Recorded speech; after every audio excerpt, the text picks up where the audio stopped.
अस्सलाम वालेकुम। गज़ल से क्या मुराद है? जदीद उर्दू गज़ल की रिवायत इर्तिक़ा से क्या मुराद है? गज़ल में जिद्दत से क्या मुराद है? या जदीद गज़ल के मौज़ूआत क्या हैं? और आखिर में आता है कि जदीद उर्दू गज़ल के शोरा का इज़हार ख़याल बयान करें। तो आपके पास अगर इस तरह के कोई सवाल आते हैं तो आज मैं मुकम्मल आपको इसके बारे में बताऊंगा, और साथ ही इन तमाम सवालों के जवाब जो है मेरे पास PDF में अवेलेबल हैं, आप ले सकते हैं। तो वीडियो का आगाज़ करते हैं। सबसे पहले है गज़ल के लग़वी मानी औरतों से बातें करने या औरतों की बातें करने के हैं। हियत के लिहाज से ये गज़ल की एक ऐसी सनफ़ सुख़न है जो चंद अशार पर मुश्तमिल हो। गज़ल एक बहर में लिखी जाती है। गज़ल में 3 अहम किरदार ख़ास अहमियत के हामिल होते हैं, जिसमें आशिक, महबूब, रकीब शामिल हैं। शायर हमेशा अपने महबूब के हुस्न व जमाल की अक्कासी करता नज़र आता है। अब बात करते हैं गज़ल की तारीख़ में जिद्दत क्या है। अदब का मैदान तग़य्युर पज़ीर यानी तब्दील होता रहा है। इस पर अपने ओहद में परवान चढ़ने वाले तमाम मनफी मस्बत रुझान और समाजी, सियासी और माशी इक़्तिसादी हालात का गहरा असर दिखाई देता है। ज़माना बदलता तो पुराने तसव्वुरात भी बदलते हैं। गज़ल में ही ज़माने के साथ साथ कई किस्म की तब्दीलियाँ रूनुमा हुई हैं। इसमें ख़याल की वसतें भी पैदा हुईं और इज़हार की नई नई सूरतें भी निकलीं।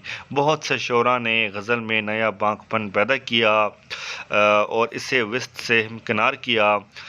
जदीदियत की इस्तिलाह जिसका चलन 1960 के बाद हुआ। तो इस तरह की जो मैं बातें आपको बता रहा हूँ, इसके मेरे पास डिटेल में PDF मौजूद हैं, जो कि मैं आपको कमेंट करने पर दूंगा।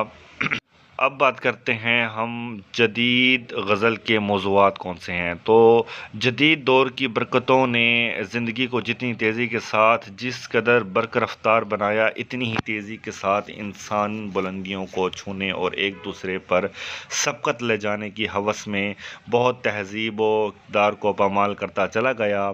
जदीद गज़ल कनूती, रिजाई, इश्तराकी, सियासी या मामला बंदी के ज़ैल में नहीं आती, अलबत्ता ये सारे रुझानात इसमें तलाश किए जा सकते हैं।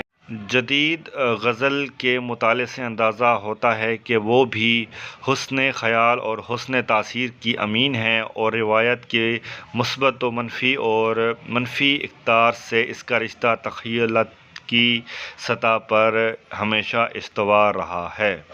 अब बात करते हैं उर्दू गज़ल का आगाज़ व इर्तिक़ा या जदीद उर्दू गज़ल की रिवायत क्या है, जो कि बहुत अहम सवाल है। जदीद उर्दू गज़ल की बुनियाद सबसे पहले गालिब ने रखी। उर्दू में जदीद गज़ल का रुझान 1857 की जंग आज़ादी के बाद शुरू हुआ। जंग आज़ादी से जो हालात हिंदुस्तान में पैदा हुए, इनकी वजह से अवाम और ख़वास के जहनों पर मनफ़ी और मुस्बत दोनों तरह के असरात मुरतब हुए। हिंदुस्तान के लोगों में एहसास आज़ादी और सियासी शऊर ने जन्म लिया। शायरों ने ज़िंदगी के मजहबी, माशी, समाजी और सियासी पहलुओं पर गौर करना शुरू किया, जिसकी वजह से उर्दू शायरी ख़ुसूसन गज़ल में जिद्दत पैदा हुई। और अगले नंबर पे अब शोरा का नाम आता है। पहले हसरत मोहानी हैं। हसरत मोहानी ने गज़ल में हर तरह के मज़ामीन को बयान किया। हसरत ने उर्दू गज़ल में हक़ कोई बेबाकी के ऐसे लाज़वाल अशार छोड़े हैं, जिनके असरात ने आज तक बरसगीर पाक व हिंद के लोग महसूस करते हैं। हसरत एक हमागीर शख्सियत के मालिक थे। वो बैक वक़्त सहाफ़ी, सूफ़ी, नाक़द, अदीब और एक अजीम शायर थे। वो एक सीधे बच्चे और पक्के मुसलमान थे। ये कहना इनकी तबीयत का ख़ासा था। अगले नंबर पर आते हैं फ़राग़ गोरखपुरी। उर्दू की तारीख़ में एक तादाद ऐसे नामों की है जिन्होंने शायरी और तनकीद में अपना नाम पैदा किया, लेकिन इनमें सिर्फ़ 2 नाम ऐसे हैं जिन्होंने दोनों असनाफ़ के साथ पूरा इंसाफ़ किया। इसमें एक मौलाना अल्ताफ़ हुसैन हाली का है और दूसरा फ़राग़ गोरखपुरी का। ये दोनों ऐसे नाम हैं जिनके दोनों हैसियतों यानी शायर, नाक़द पर बहुत कुछ लिखा जा चुका है।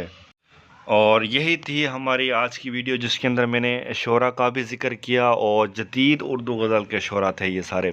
اسی طرح اور بھی بہت سے شعراء ہیں جو کہ میرے پاس نوٹس اویلیبل ہیں۔